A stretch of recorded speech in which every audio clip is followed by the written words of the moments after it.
Hello Summoner, welcome back to another ProGuides video. My name is Nathan Ng, and today we're talking about the 10 best solo carries on patch 12.8. These are the champions that are overtuned enough to hard carry games and are considered safe to blind pick with little to no bad matchups that can completely shut you down.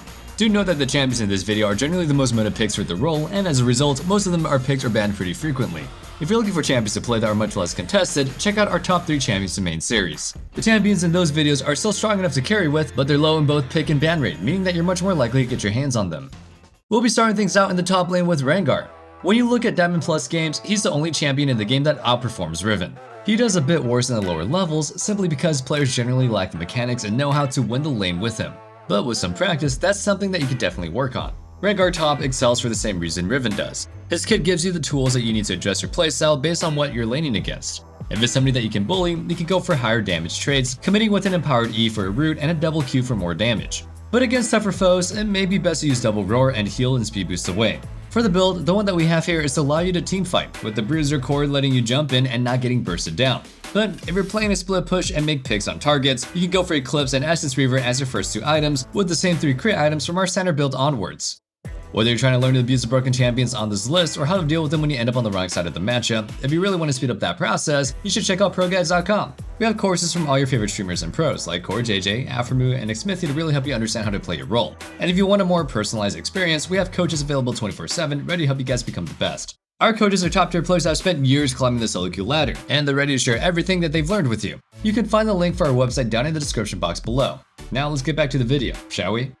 Our other top laner that we have for you today is Darius. While he struggled pretty hard for the better part of the past year, he's been bouncing back lately, and is back to being one of the higher performing and more banned champions in the game. The reason people hate Darius so much is how punishing he is to lane against. If your opponent makes a single misstep, and they're past the halfway point of the lane, you'll probably be able to pop Ghost and chase him down for a kill. And once you get that single kill, the lane is pretty much as good as over. Darius is probably the single most snowballing champion in the top lane, and can easily turn a gank from an enemy jungler into a double kill when you have your ultimate available. Now, one really important thing to talk about is the summoner spell choice. Flash Ghost is 100% the best summoner spell combo. Even in high elo where more team play happens, the good Darius knows that TP isn't worth it. Ghost prevents you from being kited in fights. On that note, you never want to fight when Ghost is down, just stick to side laning when it is, and try to make sure that you'll have it up for every dragon fight. For his items, the build that we have for you is the best all around, but against tanks, be sure to pick up Black Cleaver before Death's Dance.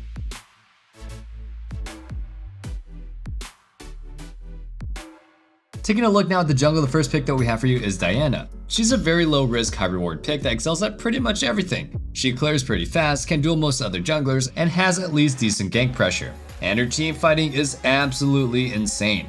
While she's technically an assassin, she isn't the type where you have to wait for your team to start fights and find an opening for a pick. Her ult gives you the way to be the primary engager in fights while also giving you the damage to nuke the entire enemy team. Because she can engage fights, the vast majority of Diana players end up going for Zhonya's second, but we think that might be a mistake.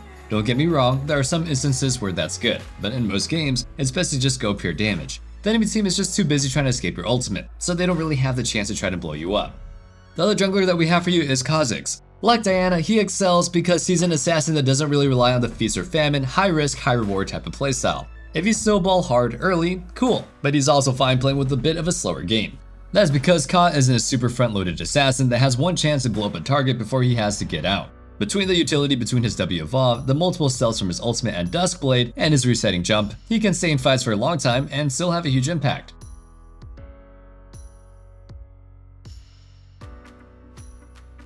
Next up, we'll be starting off with Ahri in the mid lane. She's been one of our best picks for the best mid laner in the game ever since her little touch-up early on in the season, so I guess Riot doesn't really plan on changing that anytime soon. So if you main this role and you're not already abusing her, you should get to it. Ahri doesn't have any real weaknesses. There's no lane that's just too hard for her. She either wins or goes even against all other meta mid laners. She also has a ton of playmaking potential while also being incredibly safe. And for that reason, if you're doing well early, you can definitely invest in Magi's. It's pretty easy to keep the snowball rolling once it starts. The second mid laner that we have for you is Yasuo. We underestimated his buffs pretty severely. We knew that they would help, but we didn't really think that they would make him one of the best mid laners in the game. He has good laning, with loads of trading power and outplay potential if you have his mechanics down. And more importantly, he's one of the hardest scaling carries in the game, capable of putting out huge DPS in fights. One argument may be that he's a little bit comp dependent and that you truly can't solo carry with him, but that's just a lie. Sure, it helps to have a teammate that can set you up for a big ultimate, but with good enough mechanics, you can land a good knock up yourself. Alternatively, you can also play the side lane, since Yasuo with 2+ items quickly becomes unbearable for other champions to deal with on one-on-one situations. Even before his buffs, when Yasuo was just a little bit mediocre or just bad in pretty much all elos, he was still one of the most banned champions in the game. I guess some people just really hate playing against him, no matter how good or how bad he is in the current meta. And that brings us to today's question of the day. What's a champion that you ban, regardless of whether or not they're strong? If you have one, let us know what it is down in the comments below. Now without further ado, let's get back on topic.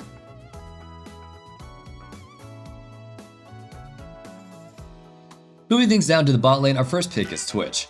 With Jinx's nerf on this patch, he's our pick for best overall hypercarry in the game. He does insane damage in teamfights, and you don't have to deal with a weak early game while you have to scale. In fact, his damage in lane is pretty high. The only thing that makes him a potential target for bullying is his lack of mobility, so position well and make the first move when it comes to trading. The other ADC that we have for you today is Vayne. If you want a super self-sufficient pick, she's the one for you. Normally, the safer a pick is, the less hard they can carry. Just look at Ezreal for example. Yeah, he's safe, but you never really see him 1v9 games if all 4 of your teammates are useless. Vayne is an exception to that rule. With this build, she does insane single target DPS, while also being pretty much impossible to bring down for even the biggest dive threats. So, if you're tired of being jumped on and dying because you got no peel, take matters into your own hands and abuse Vayne.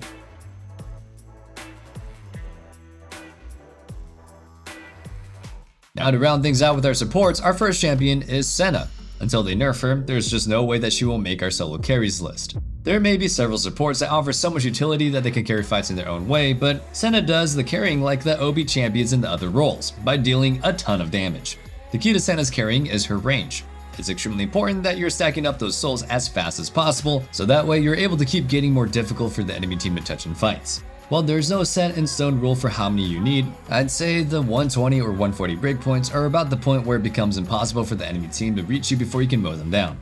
An important thing to talk about is their build flexibility. We gave the standard lethality build, but just know that that isn't necessarily the quote-unquote best build. It definitely spikes harder and faster, but in terms of raw DPS and late game teamfights, a full crit build with Kraken Slayer pumps out crazy numbers.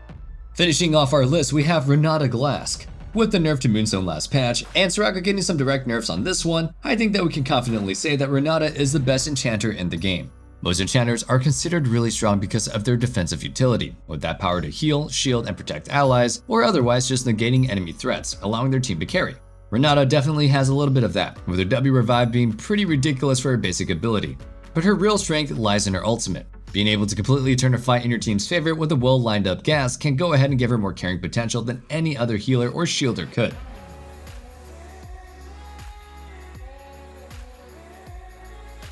And that wraps things up for our 10 best solo carries patch 12.8 edition. Hope you guys enjoyed the video, and if you did, make sure you sub so you never miss out on our meta guides and you're always in the loop on what the best picks are. Remember, let us know a champion that you ban no matter how good or how bad they are in the comments down below. And one last thing, don't forget to check out our Discord in the description box below, where you can discuss it further or just hang out and be part of the community. I can't wait to see you guys back in the next video, but until then, stay safe, stay healthy, and have a wonderful day. Peace.